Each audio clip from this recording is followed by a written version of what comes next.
Родина без господаря. Кримський татарин, інвалід першої групи Едем Бекіров вже 43 дні утримується окупаційними силовиками в Криму.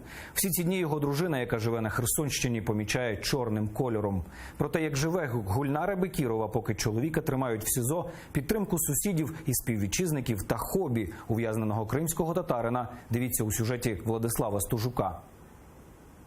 Я практически никогда не ем одна. Меня ждет Эдем или жду я его. Мы всегда садимся за общий стол со всеми родными, близкими. А если мы только вдвоем остаемся, то мы ждем друг друга. Вот как-то так. И я без него практически не ем.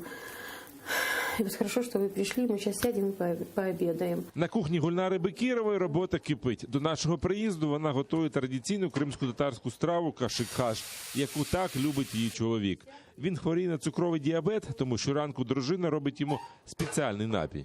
Здесь у нас все, что, например, вот эта фасоль, мы бросали несколько, это снижает сахар, несколько фасолей, мы замачивали их на ночь, мы замачивали на ночь, и утром он их пил.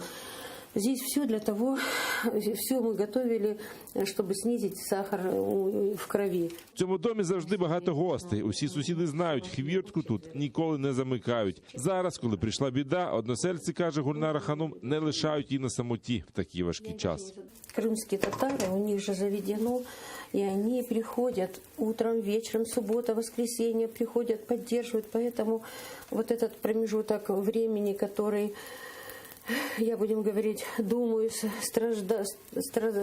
страдаю, они мне этот промежуточек заполняют своими звонками, своим приходом, приездом, пьют со мной чай, кофе, рассказываем, смотрим альбомы. Господиня показує вітальню. Тут агроном за фахом Едем Бекіров проводив час за улюбленою справою, доглядав рослини. То, что он агроном, вот это все говорит, вот это его. Он их поливал, ухаживал, каждый листочек смотрел. Вот. То, что он Салушты, родители Демерджи, отец, а мама Улунузин, село Генеральское. Его все, что у нас здесь, связано с Алуштой, все с Крымом, потому что любовь к Крыму з молоком матері передалась. Коли Едема Бекірова в окупованому Криму викрили ФСБівці, все валиться з рук, бідкається дружина. І старенький, але міцний будинок буцімто теж сумує за господарем.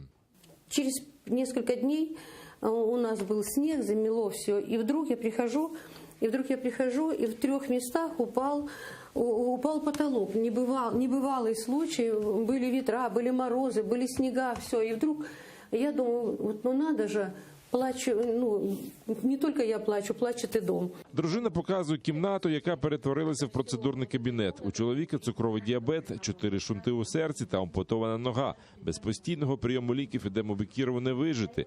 Через їх відсутність він зараз потерпає у кримській в'язниці. Это все, вот эта комната, где мы перевязываемся, это все медпрепараты, которые нам нужны. Это от сахара препарат, это, измерять.